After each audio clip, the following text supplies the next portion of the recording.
이 회사는 제 언니의 목숨 위에 세워졌습니다. 업계에서 철의 여자라 부르던 CEO 강순희. 20년간 단 한 번의 실수도 용납한 적 없던 그녀가 500명이 모인 20주년 창립 기념식에서 축사가 적혀있는 준비된 종이를 구겨버렸습니다. 지난 과거를 써내려간 종이 한 장을 안주머니에서 꺼냈습니다. 그리고 종이를 펼쳐 읽기 시작했습니다. 연설이 끝나고 그녀는 무대 단상에서 내려와 계약직 사원 앞으로 천천히 걸어갔습니다. 그리고 그 사원 앞에서 두 무릎을 꿇고 흐느꼈습니다. 하은아, 나는 네 엄마의 쌍둥이 동생이야. 하지만 계약직 사원은 그녀를 외면한 채 밖으로 걸어나갔습니다. 대체 대기업 CEO는 무슨 이유로 계약직 사원에게 무릎을 꿇은 걸까요? 이야기 시작 전 구독과 좋아요를 눌러 행복을 더해주세요. 어디서 듣고 계신지 댓글 남겨주시면 반갑게 인사드리겠습니다. 서울 성동구 주 한빛식품 12층 드넓은 한강이 내려다 보이는 대표이사 집무실에 오전에 햇살이 비스듬히 들어오고 있었습니다. 강순희, 올해 58. 한빛식품을 맨손으로 일으켜 업계 5위 식품 기업으로 키워낸 사람. 업계에서는 철의 여자라 불렸고 재계에서는 자수성가한 여성 CEO의 대표 사례로 뽑혔습니다. 단정하게 올려 묶은 머리카락에 은빛이 섞여 있었지만 곱게 편 등과 날카로운 눈매에는 58년을 살아온 사람의 무게가 고스란히 담겨 있었습니다. 대표님, 창립 20주년 기념행사 시안입니다. 비서가 내민 서류를 넘기면서도 순이의 시선은 자꾸 책상 오른쪽 서랍 쪽으로 흘러갔습니다. 서랍 안에는 오래된 사진 한 장이 들어 있었는데 19살의 두 소녀가 나란히 서서 웃고 있는 사진이었습니다. 순이는 해마다 4월이 되면 이 서랍을 열었다가 사진을 보지 못하고 다시 닫곤 했습니다. 올해도 어김없이 4월이 다가오고 있었습니다. 기념행사 전 안산 공장의 시찰 일정도 잡아두었습니다. 안산. 그 지명을 들을 때마다 순이의 왼쪽 손목이 저릿해지곤 했습니다. 손목 위에 얇은 은팔찌는 30해 전 언니가 첫 월급으로 사준 것입니다.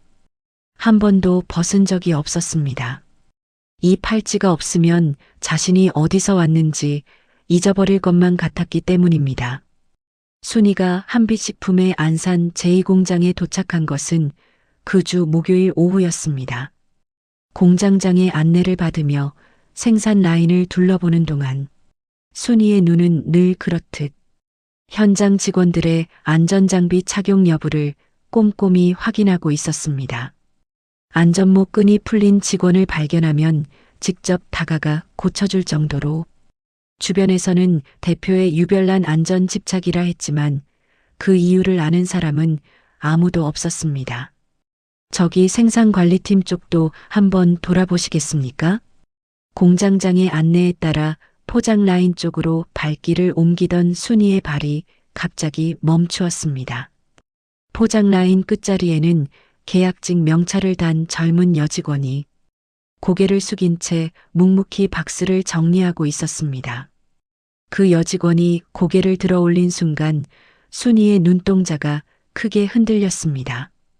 약간 올라간 눈꼬리와 깊고 검은 눈동자 위로 얇게 들이운 쌍꺼풀, 화장기 하나 없는 수수한 얼굴이었지만 그 눈매만큼은 30년 전 공장 앞에서 마지막으로 보았던 그 사람의 눈과 너무나 똑같았습니다. 그 순간 순이의 입술이 파르르 떨리고 온몸에 힘이 빠졌습니다. 한 손이 무의식적으로 왼쪽 손목의 은팔찌를 움켜쥐었습니다. 대표님, 괜찮으십니까? 공장장의 물음에 순이는 간신히 시선을 거두며 고개를 끄덕였지만 목소리가 나오지 않았습니다. 몇 번이나 삼킨 침이 목구멍에서 걸렸습니다. 저 직원 이름이 뭡니까? 생산관리팀 계약직 강하은 씨입니다. 매우 성실한 직원이에요. 순이는 그 자리에 서서 한참을 움직이지 못했습니다. 심장이 터질 듯이 쿵쾅거리는 소리가 자기 귀에까지 들리는 것 같았습니다. 설마 순영 언니 딸이 여기 있었던 건가? 본사로 돌아오는 차 안에서 순이는 창밖을 보며 아무 말도 하지 않았습니다. 운전기사가 백미러로 대표의 얼굴을 힐끗 살폈지만 순이는 한강 위로 떨어지는 저녁 햇살을 바라보면서 30년 전 그 새벽을 떠올리고 있었습니다. 언니의 장례식 날 누군가 말했습니다. 순영에게 아이가 있다고 말이죠. 하지만 19살의 순이는 그 말을 감당할 수 없었습니다. 언니의 죽음조차 제대로 받아들이지 못하던 시절, 어딘가에 남겨진 아이의 존재까지 마주할 용기가 없었던 것입니다. 어머니가 알아서 하겠지, 라고 스스로를 속이며 도망치듯 서울로 올라와 대학을 다니고 취직을 하고 사업을 시작하며 30년이라는 시간이 흘러버린 것이었습니다. 순이의 입에서 낮은 독백이 새어나왔습니다. 30년을 도망쳤구나, 나는. 그날 밤 집무실 불이 꺼지지 않았습니다. 순이는 책상 서랍을 열고 19살의 쌍둥이가 찍힌 사진을 꺼냈습니다.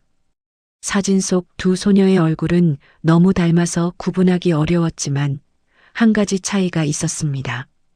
오른쪽에 선 소녀 순영의 눈가에만 잔잔한 웃음주름이 져 있었다는 것. 항상 먼저 웃어주던 사람이었습니다. 그리고 오늘 공장에서 본 그 젊은 여직원의 눈가에도 분명 같은 주름이 있었습니다. 순이는 손가락으로 사진에 있는 언니 순영의 얼굴을 천천히 쓸었고 그 손끝이 미세하게 떨리고 있었습니다. 통유리 너머 서울의 야경이 찬란하게 빛나고 있었지만 순이의 눈에는 아무것도 들어오지 않았습니다. 머릿속에는 오직 하나의 생각만이 맴돌고 있었습니다. 강하은. 그 아이가 정말 언니의 딸이라면 나는 그 앞에 서서 뭐라고 말해야 하는 걸까? 그 질문에 대한 답을 순이는 찾지 못하고 있었습니다. 그 다음 날 아침 순이는 출근하자마자 인사팀장을 불렀습니다. 안산 제2공장 생산관리팀 전 직원 인적사항 포함해서 계약직 직원 명단 좀 가져오세요. 계약직 직원 명단 좀 가져와요. 인사팀장이 의아한 표정을 지었지만 대표의 지시에 질문을 달 처지가 아니었습니다. 점심 무렵 서류가 올라왔습니다. 순이는 집무실 문을 잠그고 블라인드를 내린 뒤 떨리는 손으로 서류를 넘기기 시작했습니다. 강하은. 1995년 3월 12일생. 본적 경기도 안산시. 순이의 시선이 가족관계란에서 멈추었습니다. 모 강순영 사망. 5글자 강순영 사망을 읽는데 얼마나 오랜 시간이 걸렸는지 모릅니다. 활자가 눈앞에서 흐려졌다가 다시 또렷해지기를 반복했고 순이는 서류를 쥔 채 의자 등받이에 천천히 몸을 기대며 눈을 감았습니다. 순영 언니 딸이 맞구나. 서류를 더 내려가자 또 하나의 기록이 순이의 숨을 먹게 했습니다. 보호자 외조모 김말순 2008년 사망 처리 후 보호시설 위탁. 하은은 중학생 때부터 보호시설에서 자란 것이었습니다.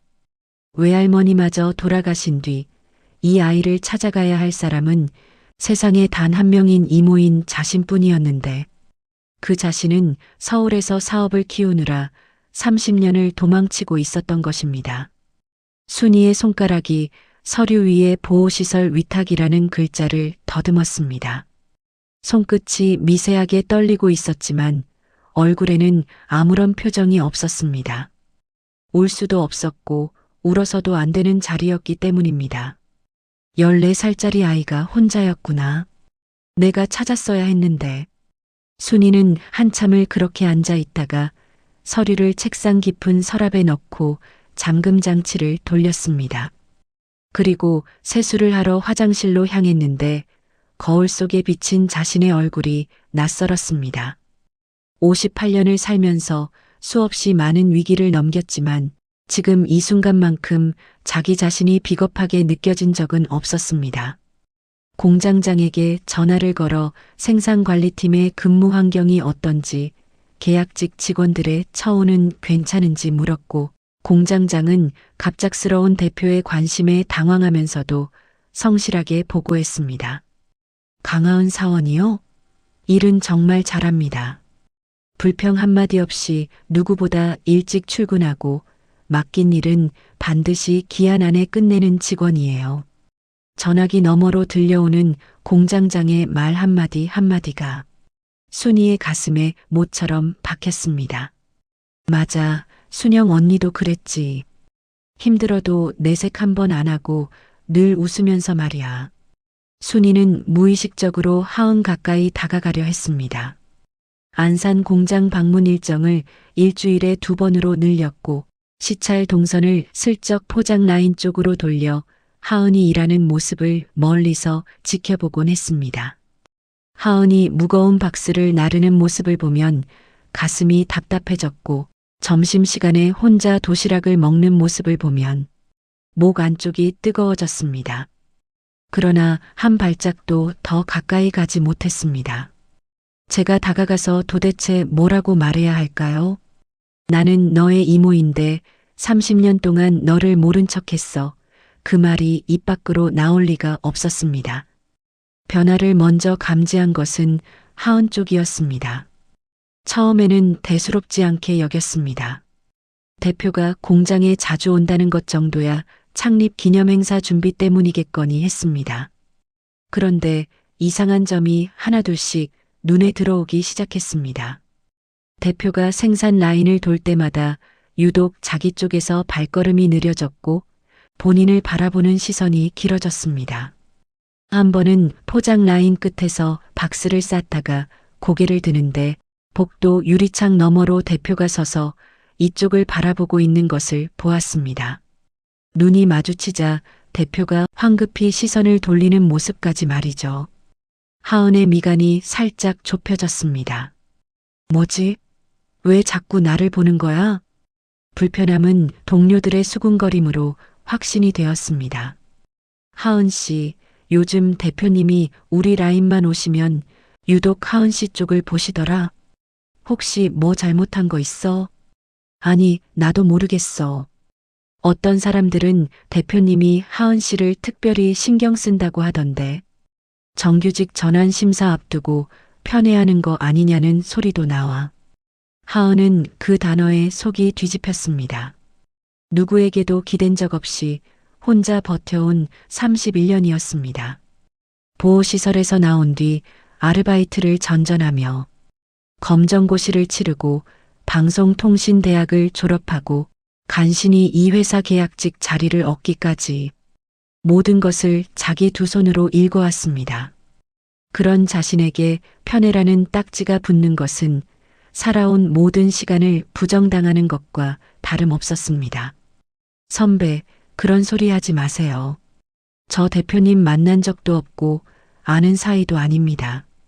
하은의 목소리는 단호했지만 돌아서는 얼굴에는 서러움이 스쳐 지나갔습니다. 정규직 전환 심사가 2주 앞으로 다가온 어느 오후, 하은은 생산관리팀 사무실에서 서류를 정리하고 있었습니다. 그때 복도에서 익숙하지 않은 구두 소리가 다가오더니 문이 열리고 순이가 들어섰습니다. 공장장도 수행원도 없이 혼자. 하은은 자리에서 일어나 고개를 숙였고 순이는 하은의 책상 앞에 멈춰 섰습니다. 두 사람 사이에 어색한 침묵이 흘렀습니다. 순이가 먼저 입을 열었습니다. 강하은 씨, 정규직 전환 심사 준비는 잘 되고 있어요? 네, 대표님 최선을 다하고 있습니다.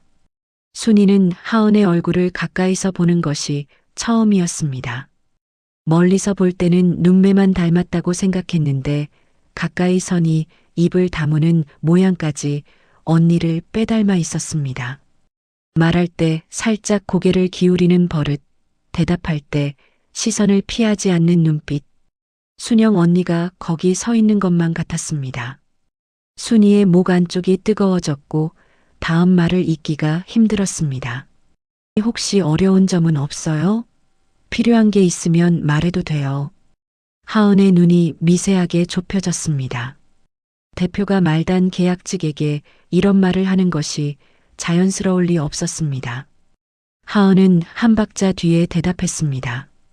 감사합니다만 저는 제 힘으로 하겠습니다. 특별한 도움은 필요 없습니다. 그 말은 정중했지만 벽이었습니다. 순이는 그 벽 앞에서 아무것도 할 수 없었습니다. 괜히 온 것처럼 고개를 끄덕이고 돌아서는데 등 뒤로 하은의 시선이 꽂히는 것이 느껴졌습니다. 그 시선에는 경계와 의심 그리고 약간의 적의까지 섞여 있는 것 같았습니다. 복도로 나온 순이는 아무도 없는 비상계단에 서서 한참을 숨을 고르며 혼잣말을 내뱉었습니다. 그래, 당연하지. 모르는 사람이 갑자기 다가오면 불편한 게 당연한 거야. 내가 뭔데? 30년 동안 찾지도 않은 주제에 내가 무슨 자격으로. 비상계단의 창문 너머로 안산공단의 풍경이 내려다 보였습니다. 30년 전에도 이 공단 어딘가에서 언니가 일했을 것이고 그 언니의 딸이 지금 같은 공단에서 계약직 명찰을 달고 일하고 있었습니다. 세상이 순이에게 들이미는 벌 같은 것이었습니다. 그날 저녁 순이가 집에 돌아오자 남편 정우가 거실에서 책을 읽고 있었습니다. 순이의 얼굴을 보더니 안경 너머로 조용히 물었습니다. 또 안산 갔다 왔어? 순이는 대답 대신 소파에 앉아 구두를 벗었습니다. 정우는 더 묻지 않았습니다. 30년을 함께 살면서 아내가 이런 얼굴을 할 때는 혼자 정리할 시간이 필요하다는 것을 알고 있었기 때문입니다. 그러나 오늘은 달랐습니다. 순이가 구두를 벗는 손이 멈추더니 고개를 숙인 채 아주 작은 목소리로 말했습니다. 여보나 그 아이 찾은 것 같아. 정호의 책 넘기는 손이 멈추었습니다. 그 아이가 누구인지 묻지 않아도 알고 있었습니다. 어디서 본 거야?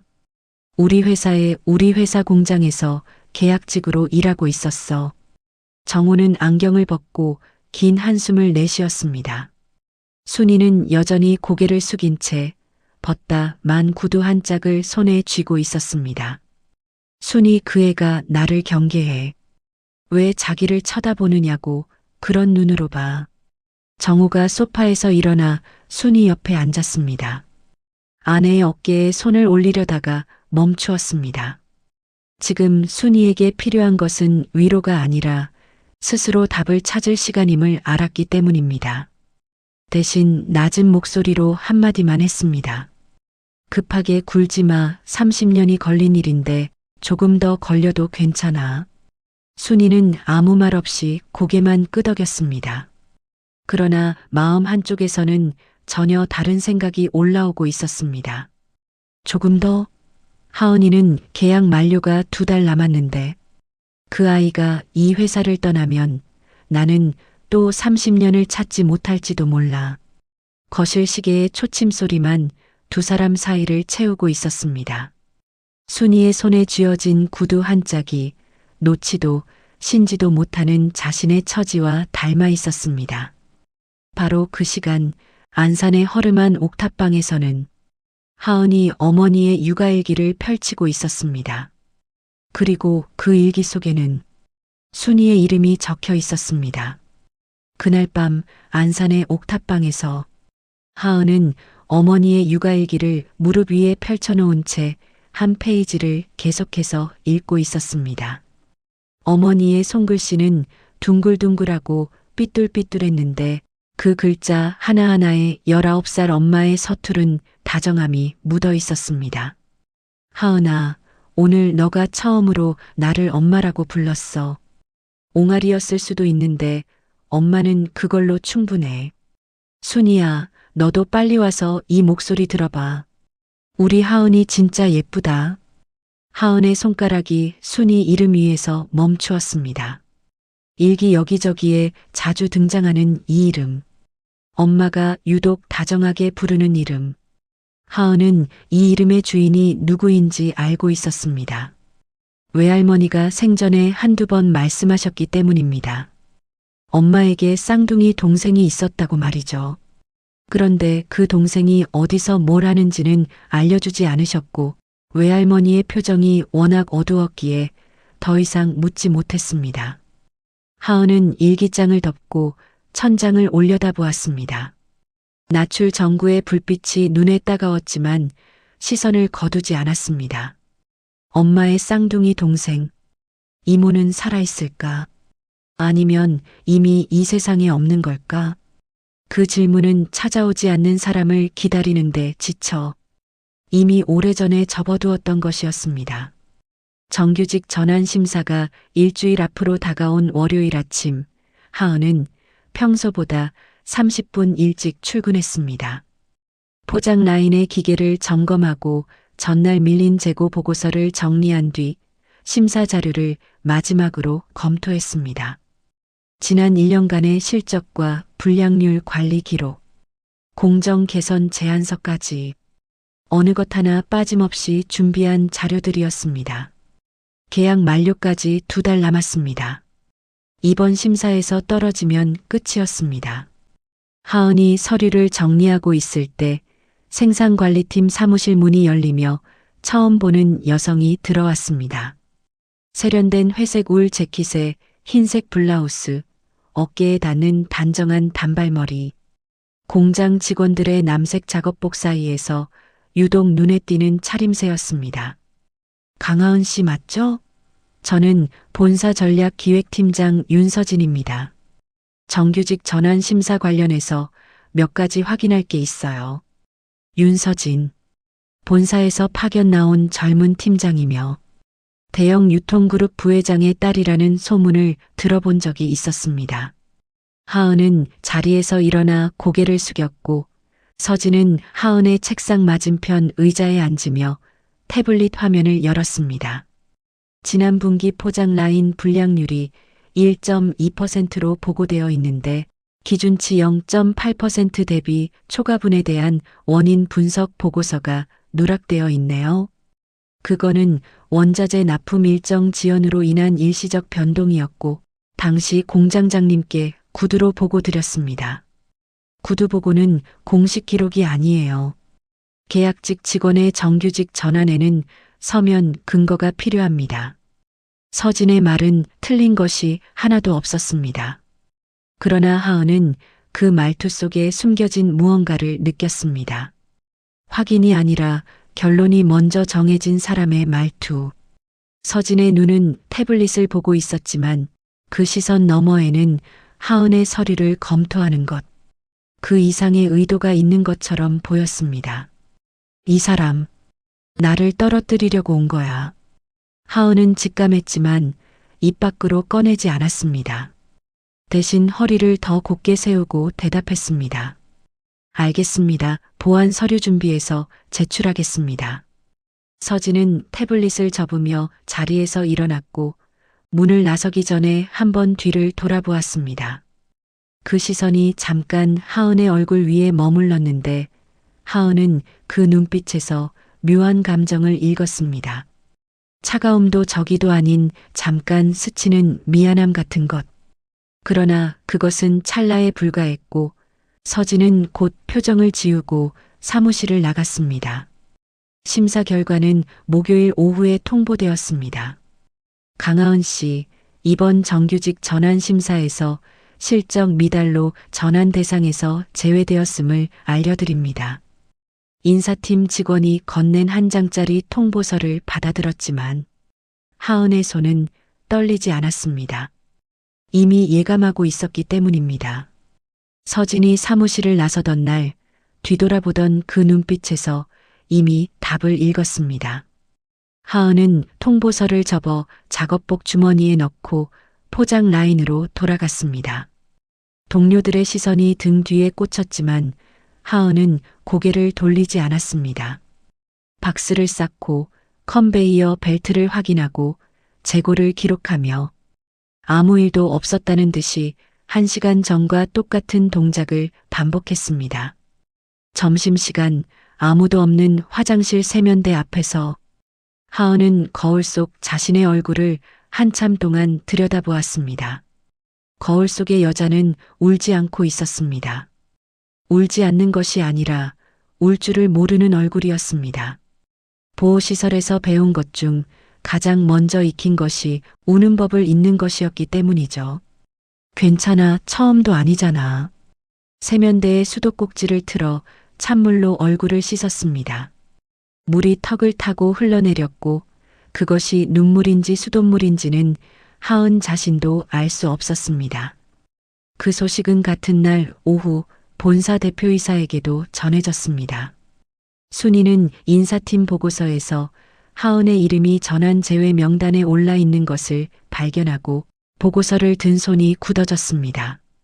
제외 사유는 실적 미달 전략 기획팀 검토 의견 반영이라고 적혀 있었습니다. 순이는 수화기를 들었다가 내려놓고 다시 들었다가 또 내려놓았습니다. 인사팀에 전화해서 재심사를 지시하면 되는 일이었습니다. 대표의 한마디면 충분했습니다. 그러나 그 한마디가 편애라는 소문에 기름을 붓는 일이 될 것이라는 것도 알고 있었습니다. 내가 나서면 하은이한테 독이 될 거야. 아마 더 힘들어질 거야. 순이는 의자를 돌려 통유리 너머 한강을 바라보았습니다. 오후의 햇살이 강물 위에서 부서지고 있었지만 그 풍경이 오늘따라 유독 멀게 느껴졌습니다. 그때 순이의 머릿속에 하나의 장면이 스쳤습니다. 공장 포장 라인에서 묵묵히 박스를 쌌던 하은의 모습, 점심시간에 혼자 구석에서 도시락을 먹던 모습, 대표의 질문에 제 힘으로 하겠습니다라고 말하던 그 단호한 눈빛. 그 아이는 기댈 곳이 없는 거야. 나처럼 회사가 있는 것도 남편이 있는 것도 아니고 혼자야. 순이의 손이 천천히 은팔찌를 감쌌습니다. 은팔찌의 차가운 감촉이 손끝에 전해질 때마다 언니의 목소리가 들리는 것 같았습니다. 그 목소리가 뭐라고 말하는지는 정확히 알 수 없었지만 이대로 두고 볼 수는 없다는 것. 이 한 가지만은 분명했습니다. 같은 시각 안산의 옥탑방. 퇴근한 하은이 작업복을 벗어 의자에 걸치고 바닥에 앉아 어머니의 육아일기를 꺼냈습니다. 힘든 날이면 이 일기를 펼치곤 했습니다. 엄마의 글씨를 보면 세상에 나를 원한 사람이 한 명은 있었다는 사실이 확인되었기 때문입니다. 오늘은 유독 깊이 파고들어 읽었습니다. 펼친 페이지에는 이런 글이 적혀 있었습니다. 하은아, 엄마가 조금만 더 벌면 너 예쁜 옷 사줄게. 조금만 기다려. 공장 일이 좀 힘들긴 한데 사장님이 안전장치 고쳐준다고 했으니까 괜찮을 거야. 순이가 대학 졸업하면 우리 셋이서 같이 살자. 그때까지 조금만 기다려줘. 하은은 일기장을 가슴에 꼭 안았습니다. 19살 엄마가 딸에게 약속한 조금만. 그 조금만은 영원히 오지 않았습니다. 말하지 않았습니다. 아무 소리도 내지 않았습니다. 그저 일기장을 안은 채 몸을 웅크리고 낮출 전구의 불빛 아래에서 한참을 그렇게 앉아 있었습니다. 그리고 천천히 고개를 들었습니다. 하은의 눈에 물기는 없었지만 거기에는 처음 보는 빛이 있었습니다.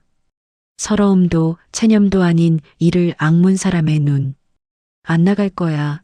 나 절대 안 나갈 거야. 계약이 끝나는 그날까지 이 자리에서 버틸 거야. 옥탑방의 작은 창문 너머로 안산공단의 불빛이 반짝이고 있었고 한빛식품 12층 집무실에서는 순이가 같은 결심을 내리고 있었습니다. 직접 나서지 않되 다른 방법을 찾겠다고. 두 사람은 같은 밤하늘 아래 서로의 존재를 정확히 알지 못한 채 각자의 방식으로 싸우기로 결심하고 있었습니다.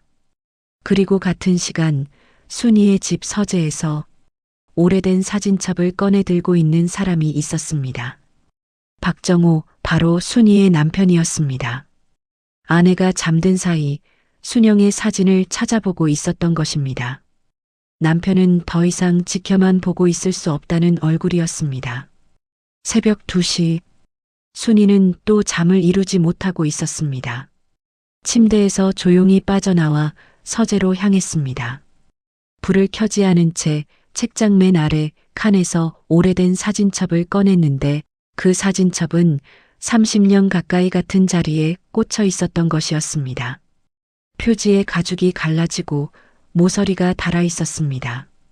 순이는 바닥에 앉아 사진첩을 무릎 위에 펼쳤습니다. 첫 페이지 15살의 쌍둥이 자매가 교복을 입고 나란히 서 있는 사진. 두 번째 페이지 17살 한 소녀가 다른 소녀의 머리를 빗겨주고 있는 사진. 항상 빗겨주는 쪽은 순영이었고 빗겨지는 쪽은 순이였습니다. 세 번째 페이지에서 순이의 손이 멈추었습니다. 19살 안산 공장 앞에서 찍은 사진. 순영이 작업복을 입고 환하게 웃고 있었고 그 옆에 배가 불룩한 순영은 임신을 한 상태였습니다. 순이의 어깨가 떨리기 시작했습니다. 소리를 내지 않으려 입술을 깨물었지만 목구멍 깊은 곳에서 올라오는 것을 막을 수가 없었습니다. 사진 속 언니는 임신한 몸으로도 웃고 있었습니다. 아이를 낳고도 공장을 그만두지 않았습니다. 동생의 등록금 때문에 말이죠. 그때였습니다. 순이야. 서재 문 앞에 남편 정호가 서 있었습니다. 아내가 침대에서 빠져나가는 기척에 잠이 깬 것이었습니다. 정호는 어둠에 적응된 눈으로 바닥에 앉아 사진첩을 안고 어깨를 떨고 있는 아내를 보았습니다. 30년 전이었습니다. 이 여자가 이 사진첩 앞에서 무너지는 것을 본 것이. 정호는 아무 말 없이 서재로 들어와 순이 옆 바닥에 앉았습니다. 아내의 어깨에 손을 올리지 않았습니다.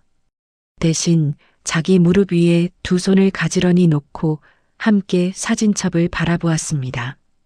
한참을 그렇게 나란히 앉아 있었습니다. 시계 소리와 순이의 억누른 숨소리만이 서재를 채우고 있었습니다. 순이의 떨림이 조금씩 잦아들었을 때 정호가 입을 열었습니다. 당신이 30년을 혼자 짊어진 거 알아. 순이가 고개를 돌려 남편을 보았습니다. 안경 없는 정호의 얼굴이 어둠 속에서 흐릿하게 보였지만 눈만큼은 또렷했습니다. 결혼하기 전에 당신이 나한테 언니 이야기 말해줬잖아. 그때 나는 약속했어. 당신을 있는 그대로 받아들이겠다고. 순이는 기억하고 있었습니다. 결혼 전 이 사람에게 처음이자 마지막으로 언니의 이야기를 꺼낸 날, 순이가 모든 것을 말한 뒤 이래도 나랑 결혼하겠느냐고 물었을 때 정호가 한 대답을 말이죠. 당신이 짊어진 짐이 있으면 나도 같이 지면 되지. 그로부터 30년 정호는 그 약속을 지켰습니다. 언니 이야기를 꺼내지 않았고 해마다 4월이 되면 순이가 잠 못 이루는 밤을 묵묵히 옆에서 지켜주었습니다. 그러나 오늘 정호의 목소리에는 지금까지와는 다른 무게가 실려 있었습니다. 그런데 이제는 나한테도 좀 기대. 혼자 감당하지 말고. 순이의 입술이 파르르 떨렸습니다. 여보, 나는 그 아이한테 뭐라고 해야 할지 모르겠어. 30년 동안 찾지도 않은 이모가 갑자기 나타나면 그 아이가 얼마나 당황하겠어. 그럼 내가 먼저 알아볼게. 순이가 눈을 크게 떴습니다. 당신이 직접 나서면 회사에서도 그 아이한테도 복잡해질 거야. 그러니까 내가 조용히 알아볼게. 그 아이가 어떻게 사는지, 무엇이 필요한지. 당신은 아직 준비가 안 됐으니까 내가 먼저 갈게. 어둠 속에서 정호의 손이 순이의 손을 잡았습니다. 사진첩 위에 포개진 두 사람의 손. 순이의 손은 차가웠고 정호의 손은 따뜻했습니다. 순이는 아무 말도 하지 못했습니다. 고개를 끄덕이는 것이 전부였지만 그 고개, 끄덕임에는 30년 동안 혼자 짊어진 짐을 처음으로 누군가에게 나눠주는 사람의 떨림이 담겨 있었습니다. 정호는 약속대로 움직이기 시작했습니다. 은퇴한 교사의 시간은 넉넉했고 30년간 아내를 지켜본 사람의 관찰력은 예리했습니다. 정호는 먼저 안산 공장 근처를 찾아가 하은의 생활 반경을 조용히 살폈습니다. 퇴근 시간에 맞춰 공장 앞 버스 정류장 근처에서 기다리고 하은이 타는 버스 노선을 확인하고 옥탑방이 있는 동네의 분위기를 파악했습니다. 참 힘들게 산다. 이 아이. 정호는 하은의 옥탑방 건물 앞에서 낡은 외벽과 녹슨 난간을 올려다보며 속으로 중얼거렸습니다. 이 대학 시절 살던 자취방보다도 훨씬 열악한 환경이었습니다. 며칠간의 관찰 끝에 정호가 한 가지 특이한 패턴을 발견했습니다. 하은은 매주 토요일 오전이 되면 안산이 아닌 수원 방면 버스를 탔습니다. 깔끔한 흰색 티셔츠에 청바지에 깔끔한 옷차림으로 손에는 작은 종이 봉투를 들고 있었습니다. 정호는 적당한 거리를 두고 뒤를 따랐습니다. 하은이 내린 곳은 수원의 한 요양병원이었습니다. 해맑음 요양병원. 정호의 발걸음이 멈추었습니다. 이 이름을 알고 있었기 때문입니다. 아내 순이가 매달 운영비를 보내는 곳. 치매에 걸려 고생하고 있는 순이 어머니인 김말순 여사가 입원해 있는 병원이었죠. 설마. 정호는 병원 로비에서 안내 데스크에 물었습니다. 혹시 봉사활동 프로그램이 있나요? 네, 매주 토요일에 지역 봉사자분들이 오세요. 환자분들 식사 도와드리거나 산책 보조하시는 분들이에요. 정호는 로비 소파에 앉아 기다렸습니다.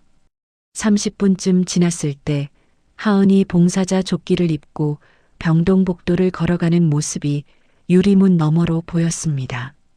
하은의 손에는 아까 들고 있던 종이봉투 대신 조그만 빗이 하나 들려 있었습니다. 그리고 하은이 멈춰 선 병실 앞 번호를 보는 순간 정호의 심장이 멎었습니다. 302호. 김말순. 정호는 자리에서 일어나지 못했습니다. 복도 유리창 너머로 하은이 302호에 들어가는 뒷모습을 지켜보며 입을 손으로 가렸습니다. 세상에, 이 아이가 어머님을 돌보고 있었어? 정호는 복도 끝 의자에 앉아 1시간을 기다렸습니다. 302호 문이 열려 있어서 안쪽의 소리가 희미하게 들려왔습니다. 하은의 목소리가 들렸습니다. 공장에서 들었던 단호하고 경계심 가득한 목소리가 아니었습니다. 부드럽고 느리고 마치 아이에게 말하듯이 말이죠. 할머니, 오늘 날씨 좋죠? 머리 빗겨드릴게요. 가만히 계세요. 말순이 말합니다. 누구야 너? 저 하은이요. 매주 오잖아요 할머니. 하은이? 하은이가 누구야? 그냥 할머니 머리 빗겨주러 오는 사람이에요. 하은의 목소리에 웃음기가 섞여 있었습니다. 상대가 자기를 기억하지 못한다는 사실에 상처받지 않는 이미 그것에 익숙해진 사람의 웃음이었습니다. 정호는 복도 의자에서 두 손을 깍지 끼고 고개를 숙였습니다. 안경 너머 눈가가 뜨거워지는 것을 느꼈습니다. 이 아이는 모르는 것이었습니다. 지금 빗질해주고 있는 이 할머니가 자신의 외할머니라는 것을, 죽은 엄마의 엄마라는 것을 말이죠. 그리고 서울 어딘가에서 이 할머니의 병원비를 대고 있는 사람이 자기 이모라는 것을, 세 사람이 하나의 끈으로 이어져 있으면서도 아무도 그 끈을 보지 못하고 있었습니다. 너 손이 참 따뜻하구나. 우리 순영이도 이렇게 머리 빗겨줬는데. 하은의 손이 잠깐 멈추었습니다. 순영이요? 그분이 누구예요, 할머니? 우리 딸이야. 우리 큰딸. 하은이라는 예쁜 아이를 낳았는데 어디 갔을까, 그 애는. 하은의 빗질하는 손이 공중에서 멈추었습니다. 할머니의 흐릿한 눈이 창밖을 향해 있었고 하은은 빚을 쥔 채 미동도 하지 못했습니다. 순영, 하은, 우리 딸, 이 할머니가 지금 무슨 말을 하는 거지? 그러나 말순의 의식은 이미 다시 안개 속으로 빠져들고 있었습니다. 눈의 초점이 흐려지더니 방금 자기가 한 말을 잊은 듯 창밖의 나무를 멍하니 바라보기 시작했습니다. 하은은 떨리는 손으로 빗질을 다시 시작했습니다. 할머니의 하얀 머리카락 사이로 빗이 부드럽게 지나갔지만 빗을 든 하은의 손끝은 미세하게 떨리고 있었습니다. 복도에서 이 모든 것을 들은 정호는 의자에서 일어날 수가 없었습니다. 두 손으로 얼굴을 감싸고 한참을 그렇게 앉아 있었습니다. 그날 저녁 정호가 집에 돌아왔을 때 순이는 거실에서 서류를 검토하고 있었습니다. 정호의 얼굴을 본 순이가 서류를 내려놓았습니다. 남편의 눈이 붉어져 있었기 때문입니다. 여보, 무슨 일이야? 정호는 소파에 앉아 안경을 벗고 눈을 손으로 눌렀습니다. 한참을 말하지 못하다가 낮고 떨리는 목소리로 말했습니다. 하은이가 매주 토요일마다 요양병원에 가더라. 요양병원? 응. 해맑음 요양병원. 당신 어머니 계신 그 병원. 순이의 손에서 펜이 떨어졌습니다. 매주 봉사활동으로 가는 거야. 할머니 머리를 빗겨주고 식사도 도와주고. 정호의 목소리가 한번 끊겼습니다. 다음 말을 잇기 전에 깊은 숨을 들이쉬었습니다. 하은이가 돌보는 할머니가 302호야. 김말순, 당신 어머니. 거실이 조용해졌습니다. 시계 소리도 들리지 않을 만큼의 정막이었습니다. 순이는 소파 등받이에 천천히 몸을 기대며 천장을 올려다보았습니다. 눈을 감지 않았습니다. 천장의 조명이 시야를 하얗게 채웠지만 순이의 머릿속에는 하나의 장면만이 그려지고 있었습니다. 외할머니인 줄 모르는 손녀가 치매에 걸린 할머니의 머리를 빗겨주고 있는 장면. 그 애가 엄마를 돌보고 있었어? 그 한마디에 순이의 목소리가 갈라졌습니다. 정호가 아내의 손을 잡았고 이번에는 순이가 먼저 남편의 손을 꽉 쥐었습니다. 하은이가 모르는 거지? 그 할머니가 자기 외할머니라는 걸. 정호가 고개를 끄덕였습니다. 그런데 어머님이 하은이한테 뭔가 말씀하셨어. 순이가 고개를 돌려 남편을 보았습니다. 정호의 눈에 아까와는 다른 빛이 있었습니다. 걱정도 슬픔도 아닌 경고에 가까운 진지함이었습니다. 어머님이 하은이한테 순영이라는 이름을 말씀하셨어. 우리 딸 순영이가 하은이라는 아이를 낳았다고. 순이의 얼굴에서 핏기가 사라졌습니다. 하은이가 들었어? 들었어. 그런데 어머님이 바로 의식이 흐려지셔서 하은이가 더 묻지는 못한 것 같아. 순이는 두 손으로 얼굴을 감쌌습니다. 손가락 사이로 거친 숨소리가 새어나왔습니다. 치매에 걸린 어머니의 입에서 순영의 이름이 나왔다면 다음에는 더 많은 것이 나올 수 있었습니다. 합의금 이야기, 그리고 사고의 진실, 30년간 묻어둔 모든 것이 말이죠. 정호가 순이의 어깨를 감싸 안았습니다. 30년 결혼 생활에서 처음으로 순이가 남편의 품에 얼굴을 묻고 소리내어 울었습니다. 거실의 따뜻한 조명 아래 두 사람의 그림자가 하나로 겹쳐져 벽 위에 길게 드리워졌습니다. 그리고 수원의 요양병원 302호에서는 말순이 잠든 채 입술을 달싹이고 있었습니다. 말순은 잠꼬대처럼 말이 나오고 있었습니다. 순영아, 미안해. 그 돈을 받지 말았어야 했어. 일주일이 지났습니다. 하은은 토요일 이후로 할머니가 했던 말을 잊을 수가 없었습니다. 순영이 우리 딸 하은이라는 예쁜 아이를 낳았다. 치매 노인의 헛소리라고 넘기기에는 너무 구체적인 이름들이었습니다. 어머니의 이름이 강순영이라는 것과 자신의 이름이 하은이라는 것. 이 두 가지의 일치가 우연이라고 믿기에는 하은의 가슴이 너무 세게 뛰고 있었습니다. 퇴근 후 옥탑방에서 하은은 육아 얘기를 다시 꺼냈습니다. 이번에는 처음부터 끝까지 한 글자도 빠뜨리지 않고 읽었습니다. 엄마의 손글씨 사이사이에서 반복적으로 등장하는 이름들을 메모장에 적어 나갔습니다. 순이, 쌍둥이 동생, 엄마, 일기 속에서 우리 엄마로 지칭되는 인물, 외할머니, 하은의 펜이 멈추었습니다. 하은이 중학교 때 돌아가셨고 그 전까지 하은을 키워준 외할머니, 이름은 김말순, 요양병원 302호의 할머니 이름도 김말순이었습니다. 하은의 손에서 펜이 떨어졌고 그 소리가 조용한 옥탑방에서 비정상적으로 크게 울렸습니다. 말도 안 돼. 내가 중학교 때 외할머니는 돌아가셨어. 장례식도 치렀잖아. 하은은 할머니의 장례식장에 가지 못했습니다. 보호시설 선생님이 할머니가 돌아가셨다고 말했을 뿐 시신을 확인한 적도 묘지를 방문한 적도 없었습니다. 14살 아이에게 그 이상을 요구할 수 없었을 테니까요. 하은의 눈동자가 흔들렸습니다. 외할머니가 살아계신 거야? 그러면 도대체 왜 나를 보호시설에 보낸 거지? 다음 토요일 하은은 요양병원에 평소보다 1시간 일찍 도착했습니다. 봉사자 조끼를 입기 전에 안내 데스크로 갔습니다. 302호 김말순 환자분에 대해 여쭤봐도 될까요? 보호자가 누구인지 알 수 있을까요?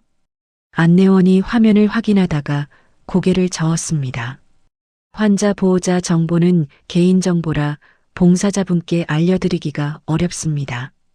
그럼 보호자가 방문한 적은 있나요? 최근에라도요. 그건 직접 확인이 어렵습니다. 병원비는 매달 정기적으로 입금되고 있는 것으로 알고 있어요. 매달 정기 입금이라면 누군가가 이 할머니를 돌보고 있다는 뜻이었습니다. 직접 찾아오지는 않으면서 돈만 보내는 누군가. 하은은 안내원에게 고개를 숙여 감사 인사를 하고 302호로 향했습니다. 오늘은 빗질만 하고 올 생각이 아니었습니다. 병실 문을 열자 말순 할머니가 창가에 앉아 밖을 보고 있었습니다. 오늘은 컨디션이 좋은 날인 듯 눈에 초점이 있었고 하은이 들어오는 것을 알아보는 듯 했습니다. 왔어? 너 그 머리 빗겨주는 아이지? 네, 할머니. 하은이에요. 하은은 할머니 옆에 의자를 놓고 앉았습니다. 빗을 꺼내 할머니의 하얀 머리카락을 천천히 빗기 시작했습니다. 한 올 한 올 부드럽게. 할머니의 눈이 스르르 감겼다가 다시 떠졌습니다. 할머니, 지난번에 말씀하신 거 있잖아요. 순영이라는 딸이 있다고. 말순의 눈이 미세하게 움직였습니다. 순영이가 하은이라는 아이를 낳았다고 하셨잖아요. 빗질하는 손이 의도적으로 느려졌습니다. 하은은 할머니의 반응을 놓치지 않으려 했습니다.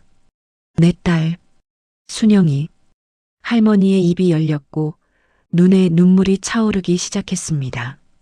치매의 안개 속에서 무언가가 또렷하게 떠오르는 순간이었습니다. 말순의 마른 손이 허공을 더듬다가 하은의 손목을 잡았습니다. 놀랄 만큼 강한 힘이었습니다. 순영이가 죽었어. 내 딸이 죽었어.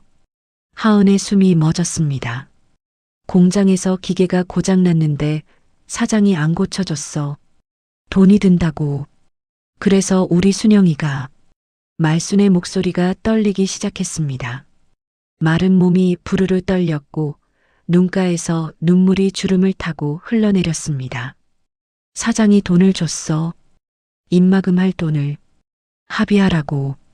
합의 안 하면 우리 둘째 딸 순이한테 해코지한다고 협박했어. 하은의 손에서 빗이 떨어졌습니다. 빗이 병실 바닥의 타일 위에서 딱 하고 소리를 냈습니다. 엄마가 잘못했어. 그 돈을 받았어. 순영이 죽인 놈한테 돈을 받고 입을 다물었어. 하은이를 키워야 했으니까.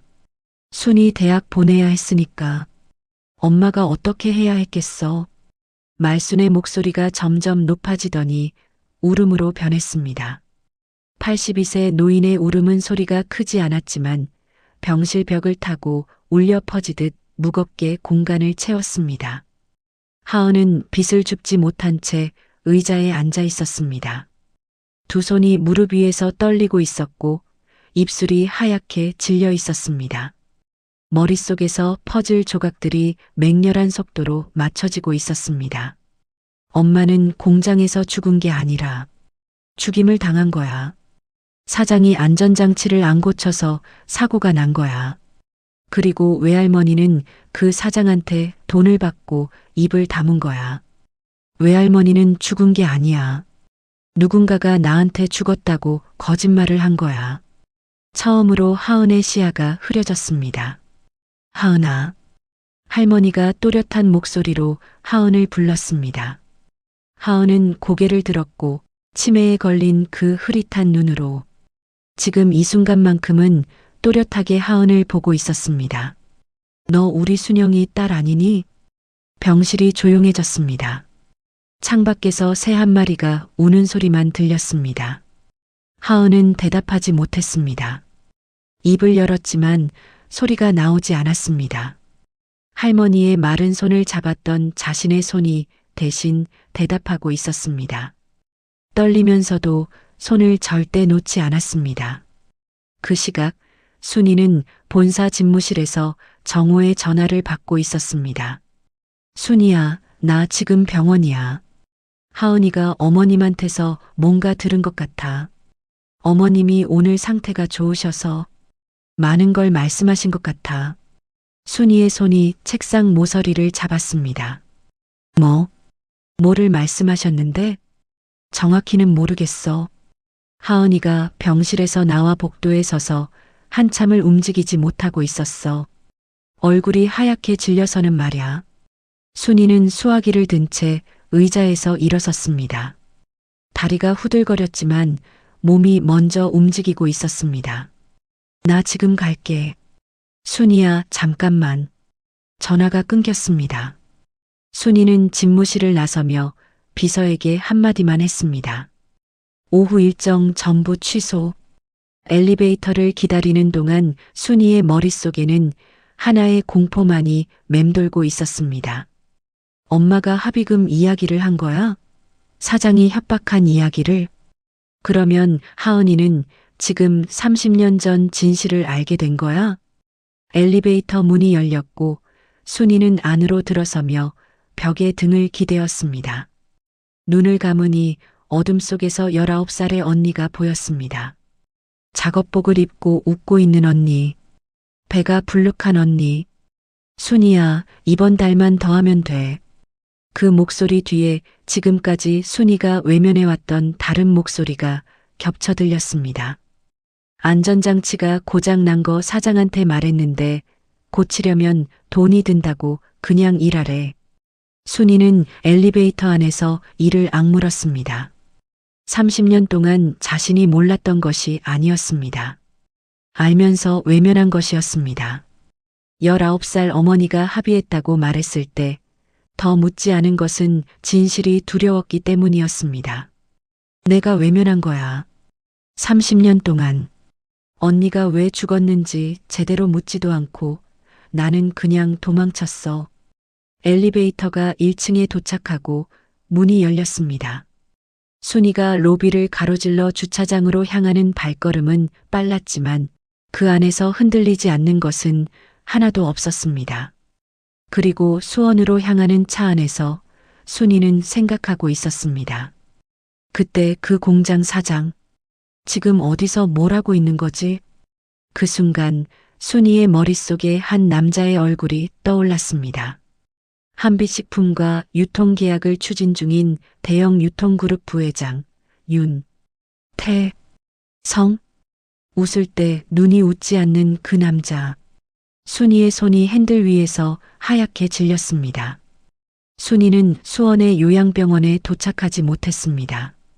고속도로 갓길에 차를 세우고 핸들 위에 이마를 댄 채 한참을 앉아 있었습니다. 정호에게 전화를 걸었습니다. 여보, 나 못 가겠어. 지금 이 상태로 가면 하은이 앞에서 무너질 것 같아. 그러면 그 아이한테 더 혼란만 줘. 전화기 너머로 정호의 긴 한숨이 들렸습니다. 하은이는 병원에서 나가고 없어. 병실에서 나오더니 한참을 복도에 서 있다가 아무 말 없이 나갔어. 순이는 눈을 감았습니다. 복도에 서서 한참을 움직이지 못했을 하은의 모습이 눈앞에 그려졌습니다. 얼굴이 하얗게 질려도 다리가 마구 떨려도 아무리 속상해도 그 아이는 울지 않았을 겁니다. 여보, 내가 먼저 확인해야 할 게 있어. 뭔데? 그때 그 공장 사장 이름이 뭐였는지 알아야 해. 순이는 차를 돌려 서울로 향했습니다.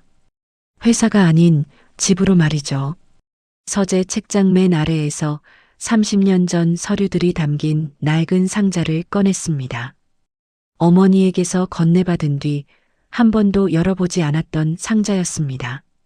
먼지가 뿌옇게 앉아 있었고 테이프가 바스러지듯 떨어졌습니다. 상자 안에는 언니의 사망진단서와 공장과의 합의서 사본, 그리고 사고 당시 신문기사 스크랩이 들어 있었습니다. 순이는 합의서를 집어들었습니다. 30년 전의 종이는 누렇게 변색되어 있었고 모서리가 부서질 듯 바스라졌습니다. 합의서 하단 공장 측 서명란에 써 있는 윤창수 대양금속 대표이사. 순이의 눈이 윤씨 성위에서 멈추었습니다. 지금 한빛식품과 유통계약을 추진 중인 대형 유통그룹 윤태성 부회장과 성이 같았습니다. 우연일 수 있었습니다. 한국의 윤 씨가 어디 한둘이겠습니까? 그러나 순이의 직감은 우연이라고 말하지 않았습니다. 순이는 노트북을 열고 검색을 시작했습니다. 대양금속 윤창수. 결과는 많지 않았지만 하나의 기사가 눈에 들어왔습니다. 대양금속 윤창수 대표 사업 정리 후 유통업 전환. 아들 윤태성과 함께 식품 유통업 진출. 2002년 기사였습니다. 순영이 죽고 6년 뒤 윤창수는 공장을 접고 유통업으로 전환했으며 아들 윤태성이 사업을 이어받아 대형 유통그룹으로 키운 것이었습니다. 순이의 노트북 화면에 윤태성의 얼굴이 떠 있었습니다. 기업 홍보 사진 속 여유로운 미소, 넉넉한 체격, 기름지게 빗어넘긴 머리. 지난달 한빛식품 본사에서 악수를 나누며 좋은 파트너가 되겠습니다라고 말하던 그 남자. 언니를 죽인 공장주의 아들. 순이의 손이 떨리기 시작했습니다. 떨리는 것이 분노인지 공포인지 구분이 되지 않았습니다. 이 남자와 이미 수차례 회의를 했고 식사를 했고 악수를 했습니다. 웃으면서 아무것도 모른 채 말이죠.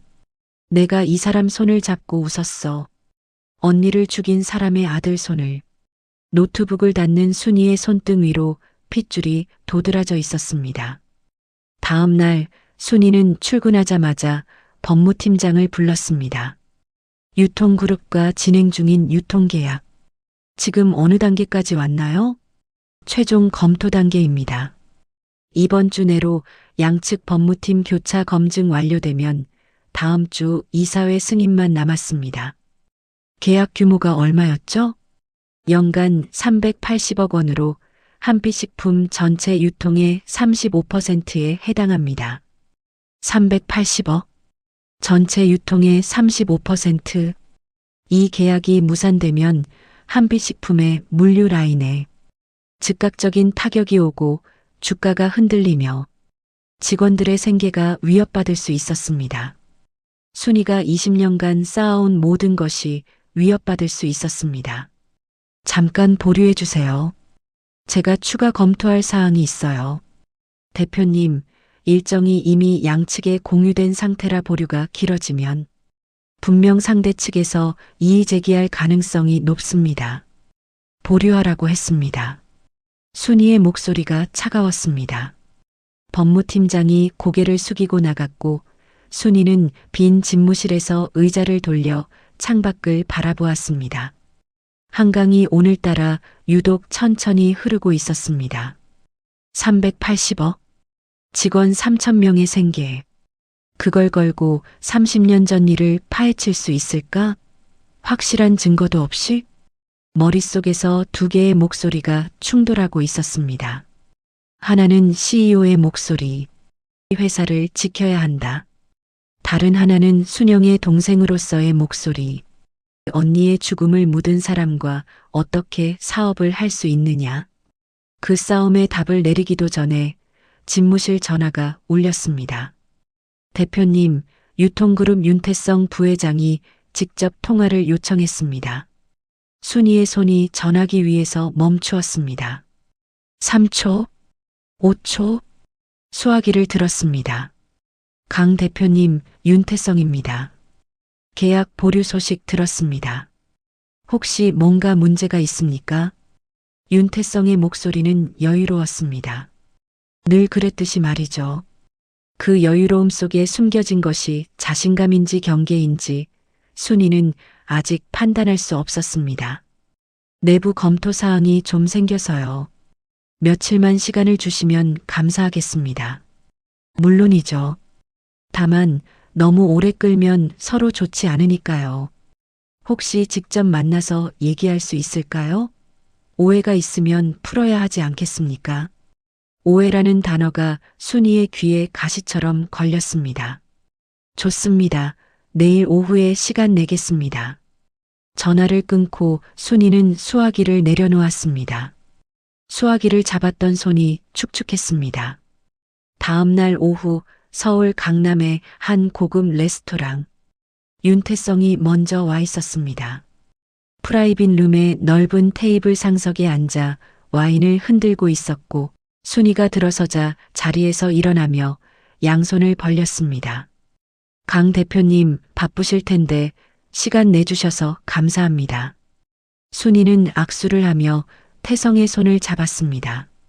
이 사람의 아버지가 안전장치 수리비를 아꼈고 그 때문에 언니가 죽었다. 순이는 악수를 하면서 구역질이 올라오는 것을 참아야 했습니다. 두 사람이 마주 앉았습니다. 태성은 와인을 권했고 순이는 물만 마셨습니다. 테이블 위에 계약서 사본이 놓여 있었지만 순이의 눈은 계약서가 아닌 태성의 얼굴을 읽고 있었습니다. 단도직입적으로 여쭤볼게요. 보류 이유가 뭡니까? 조건이 맞지 않으면 조율할 수 있습니다. 조건은 문제가 아닙니다. 그럼 뭐가 문제입니까? 순이는 물잔을 내려놓고 태성을 똑바로 보았습니다. 윤 부회장님, 혹시 대양금속이라는 회사를 아십니까? 공기가 바뀌었습니다. 찰나였지만 순이는 놓치지 않았습니다. 태성의 와인잔을 든 손이 0.5초쯤 멈추었다가 다시 움직인 것을 말이죠. 눈꺼풀이 한번 빠르게 깜빡인 것을. 대양금속이요? 글쎄요, 처음 듣는 이름인데. 거짓말이었습니다. 순이는 알았습니다. 사업가의 감으로도 동생의 감으로도 알 수 있었습니다. 0.5초의 멈춤, 한 번의 깜빡임, 그것으로 충분했습니다. 경기도 안산에 있었던 금속 가공 공장이에요. 1996년에 산업재해 사고가 있었고요. 태성의 여유로운 미소가 미세하게 굳었습니다. 입꼬리는 여전히 올라가 있었지만 눈의 온도가 달라졌습니다. 따뜻한 척하던 눈이 차갑게 식는 것을 순이는 테이블 건너편에서 또렷하게 보았습니다. 강 대표님, 갑자기 30년 전 이야기를 왜 하시는 건지 모르겠습니다만 그냥 궁금해서요.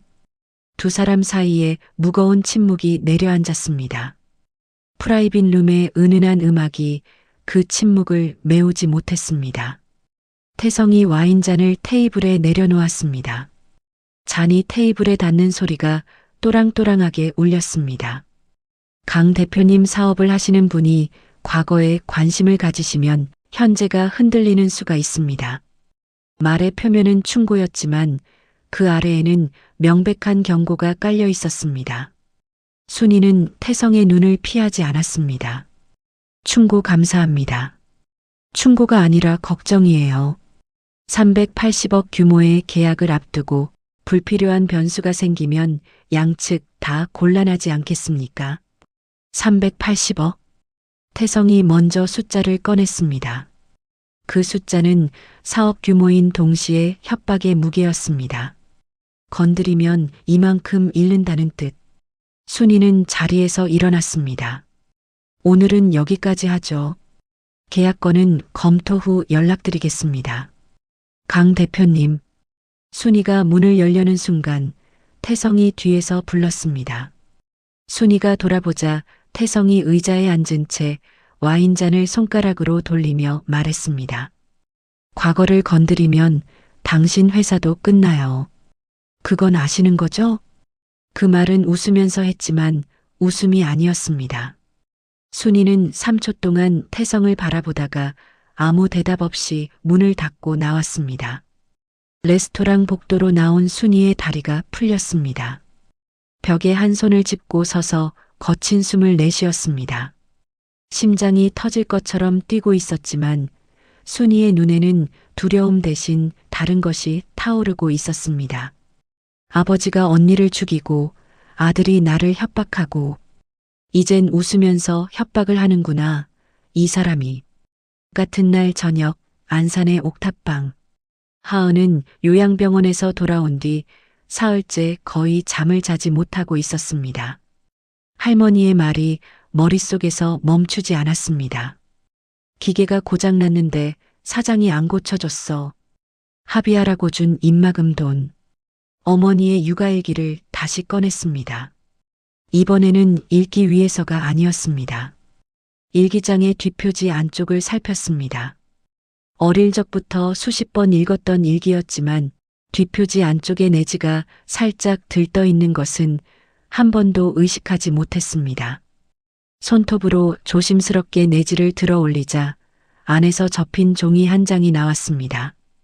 30년 동안 일기장 뒷표지에 숨겨져 있었던 종이. 하은은 떨리는 손으로 종이를 펼쳤습니다. 어머니의 글씨였습니다. 일기 본문의 둥글둥글한 글씨와는 달리 급하게 적은 듯 빼뚤빼뚤하고 글자 크기가 들쑥날쑥했습니다. 96년 3월 28일. 오늘 이번 프레스기 안전장치가 또 고장났다. 반장님이 사장한테 말했는데 고치려면 돈이 든다고 그냥 돌리라고 한다. 나도 사장한테 직접 말했다. 위험하다고. 돌아오는 사장의 답변은 싫으면 나가. 대신 밀린 월급은 없다. 하은이 분유값이 밀려서 그리고 순이 등록금이 남아있기에 아직 난 일을 해야만 한다. 무서웠다. 내일도 그 기계 앞에 서야 한다. 혹시 무슨 일이 생기면 이 종이라도 누군가 봐줬으면 좋겠다. 하은은 종이를 읽고 또 읽었습니다. 세 번째 읽을 때 시야가 완전히 흐려졌습니다. 글자 위로 물방울이 떨어져 잉크가 번졌고 그것이 자기 눈물이라는 것을 하은은 한참 뒤에야 깨달았습니다. 엄마가 알고 있었어. 위험한 걸 알면서 일한 거야. 나 때문에. 순이 이모 때문에. 하은의 손에서 종이가 바르르 떨리고 있었습니다. 분노와 슬픔과 억울함이 뒤엉켜 몸을 관통했지만 그 안에서 가장 날카롭게 솟아오른 감정은 하나였습니다. 이건 사고가 아니야. 이건 살인이야. 하은은 종이를 사진으로 찍어 핸드폰에 저장했습니다. 그리고 일기장 뒷표지를 다시 원래대로 붙인 뒤 일기장을 가슴에 안았습니다. 옥탑방의 작은 창 너머로 안산공단의 불빛이 깜빡이고 있었습니다. 30년 전 이 공단 어딘가에서 19살의 엄마가 무서웠음에도 어쩔 수 없이 기계 앞에 섰습니다. 딸의 분유값과 동생의 등록금을 위해서 말이죠. 하은은 창밖을 바라보며 중얼거렸습니다. 엄마, 내가 꼭 찾을게. 그 사장이 누구였는지. 지금 어디서 뭘 하고 있는지 내가 반드시 찾을게. 그런데 하은은 아직 모르고 있었습니다. 자신이 찾으려는 그 사장의 아들이 바로 자기를 정규직 심사에서 탈락시킨 윤서진의 아버지라는 사실을 말이죠. 그리고 같은 밤 서울의 한 거실에서 하은의 이모 순이도 같은 사람을 향해 이를 갈며 도끼를 품고 있었습니다. 두 사람은 30년의 시차를 두고 같은 진실에 도착하고 있었습니다. 창립 20주년 기념행사 사흘 전 한빛식품 본사 12층은 행사 준비로 분주했습니다. 500명의 초청 인사가 모이는 자리였고 한빛식품 역사상 가장 큰 규모의 행사였습니다. 순이는 집무실에서 비서실이 만든 축사 원고를 읽고 있었습니다. 한빛식품의 20년은 도전과 혁신의 역사였습니다. 깔끔하게 인쇄된 3장짜리 원고. 순이는 그것을 접어 서랍에 밀어 넣었습니다. 대신 서랍 속에서 2가지를 꺼냈습니다. 누렇게 변색된 합의서 사본, 그리고 19살의 쌍둥이가 나란히 선 사진. 순이는 빈 종이를 한 장 꺼내 펜을 들었습니다. 손이 떨렸지만 쓰기 시작했습니다. 1996년 4월 경기도 안산의 한 공장에서 19살의 여성 노동자가 사망했습니다. 이름은 강순영. 저의 쌍둥이 언니입니다. 첫 문장을 쓰는데 5분이 걸렸고 다음 문장을 읽는 데는 10분이 걸렸습니다. 그날 저녁 순이는 집에 돌아와 정우에게 원고를 보여주었습니다. 거실 소파에 나란히 앉아 정우가 종이를 읽는 동안 순이는 2 손을 무릎 위에 가지런히 놓고 기다렸습니다. 정우가 종이를 내려놓았을 때 안경 너머 눈이 붉어져 있었습니다. 이걸 기념식에서 읽으려고? 응. 회사가 흔들릴 수 있어. 윤태성이 가만 안 있을 거고. 순이가 남편을 바라보았습니다. 58년을 살면서 가장 또렷한 눈이었습니다. 여보, 이 회사의 시작이 언니의 죽음이야. 그 사실 위에 세워진 회사가 그 사실을 묻은 사람과 함께 사업을 한다? 나는 더 이상 그렇게 못 살겠어. 정우는 아내의 손을 잡았습니다. 찬 손이었지만 떨리지는 않았습니다. 그날 나도 같이 갈게. 기념행사 이틀 전 순이는 윤서진을 집무실로 불러 합의서 사본과 기사 스크랩을 테이블 위에 놓으며 말했습니다. 1996년 안산 대양금속은 안전장치 고장을 알면서도 방치해 19살 노동자가 사망했고 유족에게 합의금을 주고 은폐했어요. 그 노동자가 제 쌍둥이 언니예요. 서진의 얼굴이 하얗게 변했습니다. 고개를 숙이자 턱 아래로 물방울이 떨어졌습니다. 그리고 말했습니다. 알고 있었습니다, 회장님. 3년 전 아버지 서재에서 사고 보고서와 안전점검 위조합의금 지급 내역서를 발견했어요. 3년 전부터 알았으면서 도대체 왜? 아버지를 고발하면 가족이 무너지고 침묵하면 제가 무너지게 되는 게 무서웠습니다. 순이가 서진의 눈을 들여다보았습니다. 아버지의 계산적인 눈빛이 아닌 3년간의 죄책감에 짓눌린 사람의 눈이었습니다. 기념행사 날 내가 단상에서 30년 전 일을 말할 거예요. 그때 그 서류가 필요해요.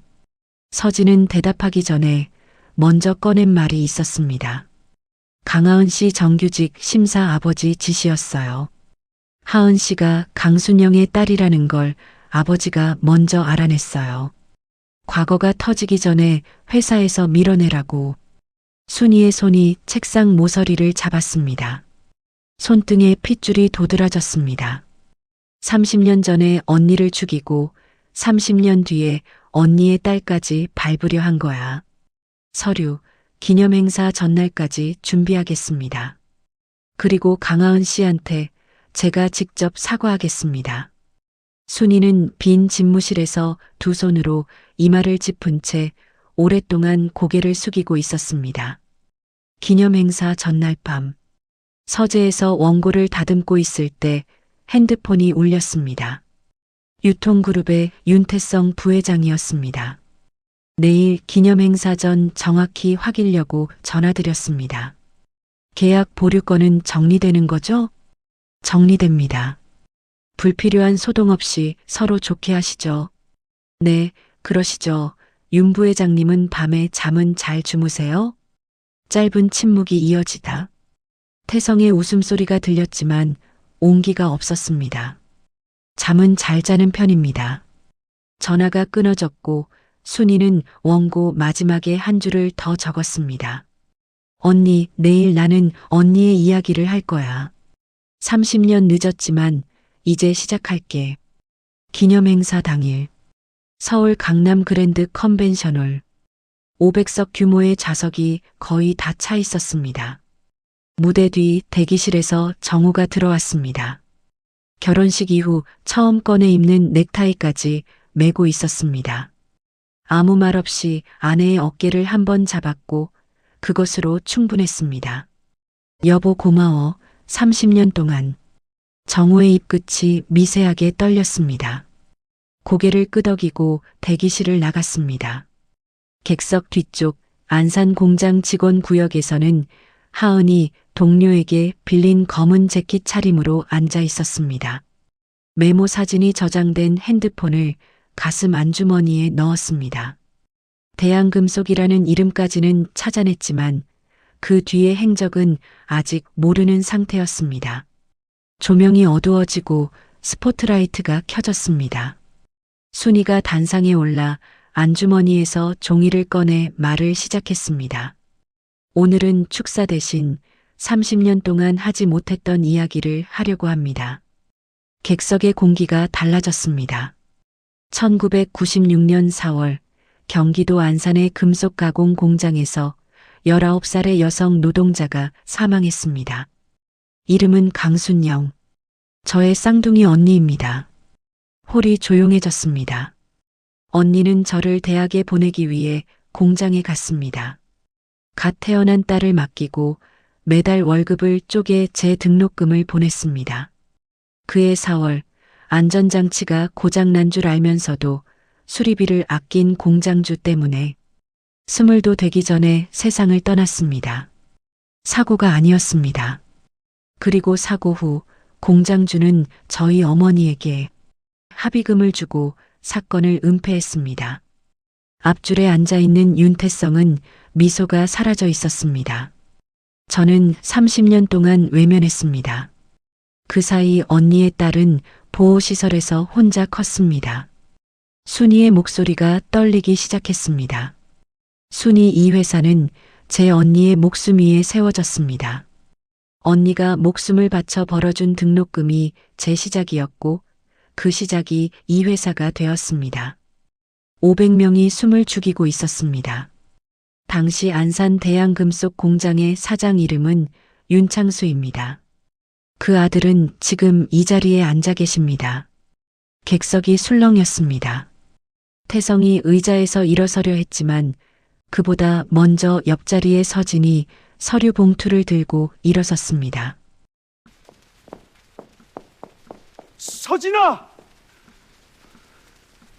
낮고 날카로운 목소리가 터졌지만 서진은 아버지를 보지 않았습니다. 눈물을 흘리면서도 멈추지 않고 통로를 걸어 무대 앞에서 봉투를 내밀었습니다. 안전점검 위조 보고서와 합의금 지급 내역서 그리고 보수 요청 묵살 결제 서류까지 모두 말이죠. 30년 전 안전점검 보고서를 위조하고 합의금으로 사건을 은폐한 증거입니다. 언론과 수사기관에 공개하겠습니다. 카메라 플래시가 쏟아졌습니다. 태성은 시뻘건 얼굴로 보좌관에게 부축받으며 홀을 빠져나갔고 수백 개의 카메라가 그 뒷모습을 따라갔습니다. 그 모든 것이 벌어지는 동안 객석 뒤쪽에서 하은은 숨을 쉬지 못하고 있었습니다. 쌍둥이 언니, 강순영, 19살, 공장, 안전장치, 딸, 하은은 깨닫기 시작했습니다. 회장님이 안산 공장 현장을 올 때마다 자기 쪽에서 느려지던 발걸음과 복도 유리창 너머로 바라보다 시선을 돌리던 모습, 어려운 점은 없어요? 라는 떨리는 목소리, 자기에게 왜 그렇게 대했는지 하은은 이제서야 이해할 수 있었습니다.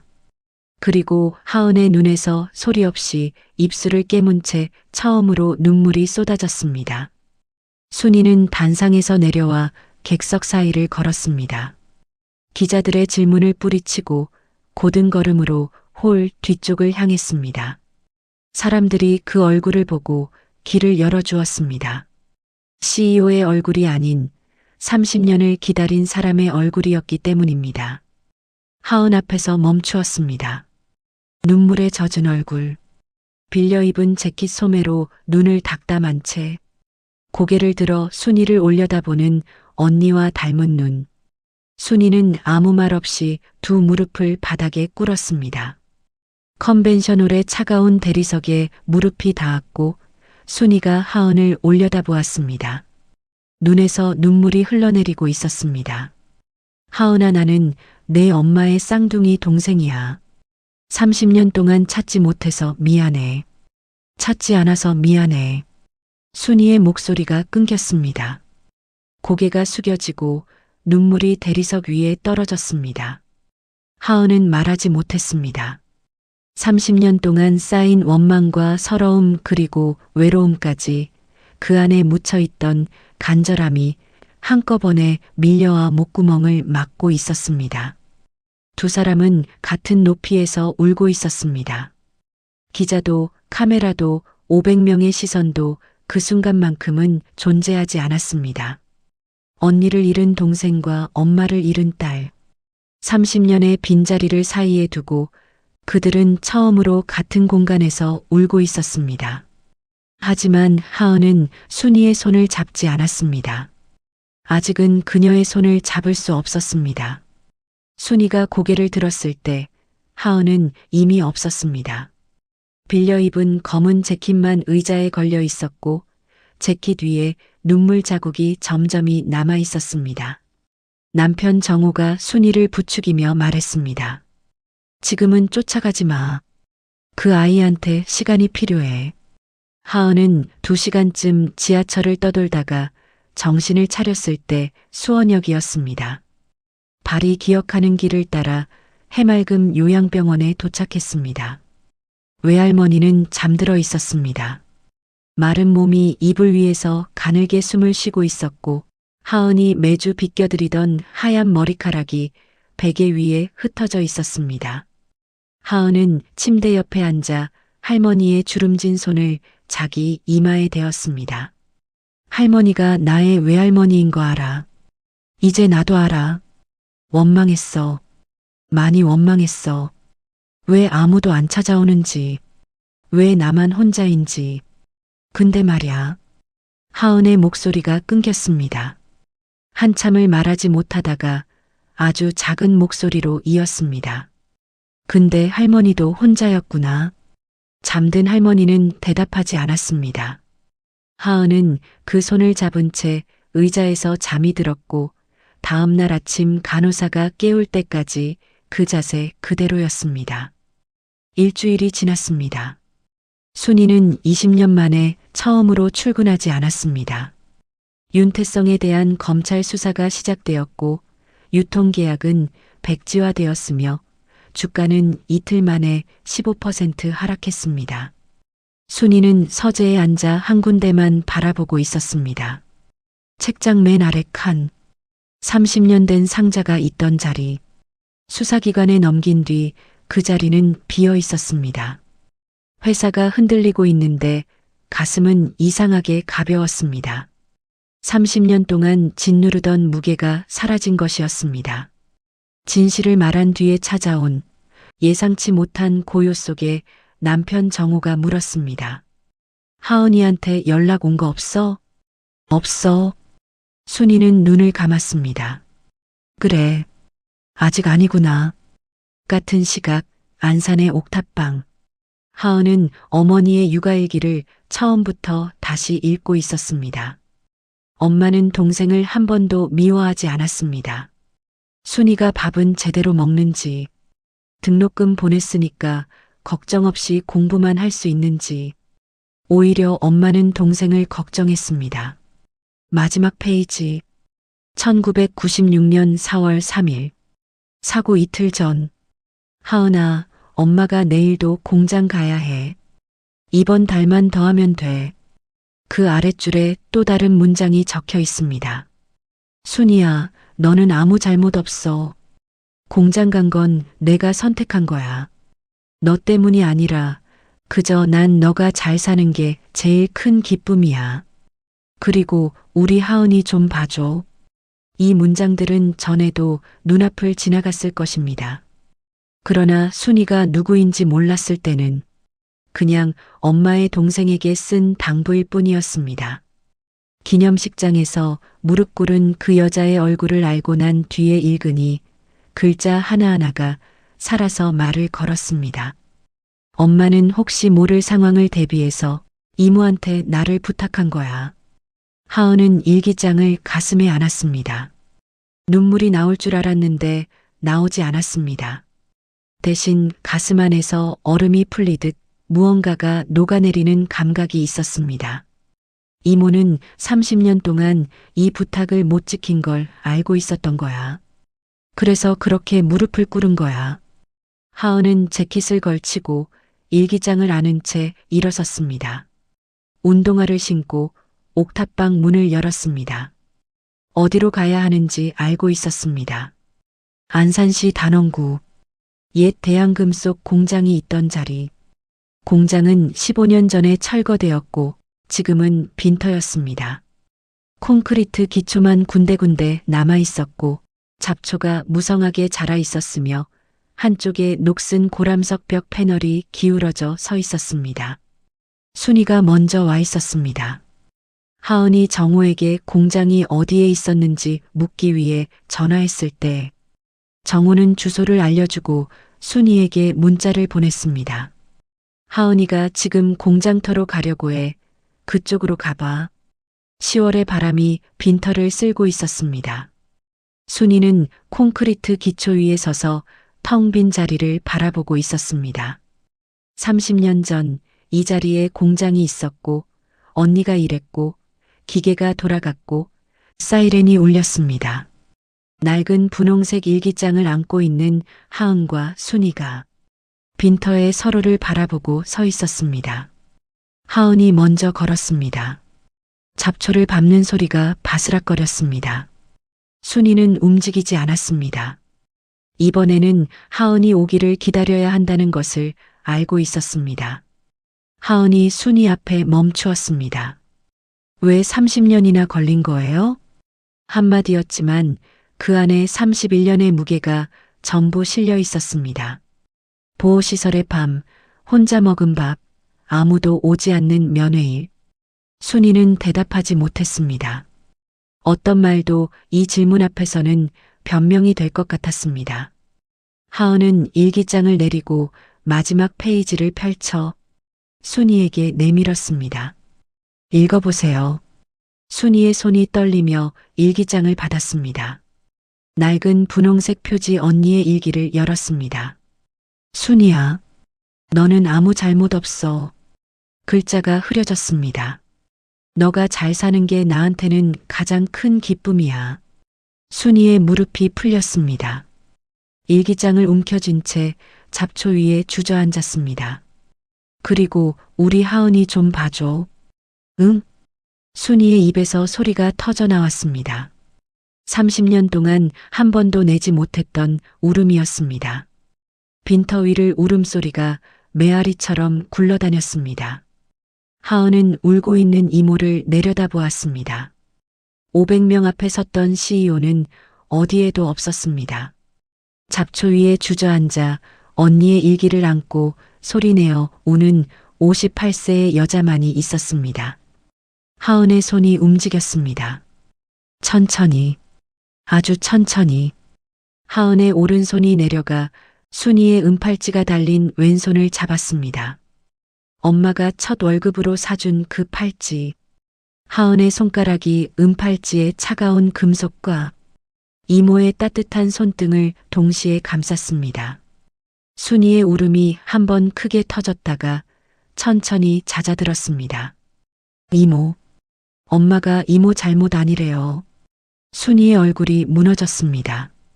30년 동안 듣고 싶었던 말.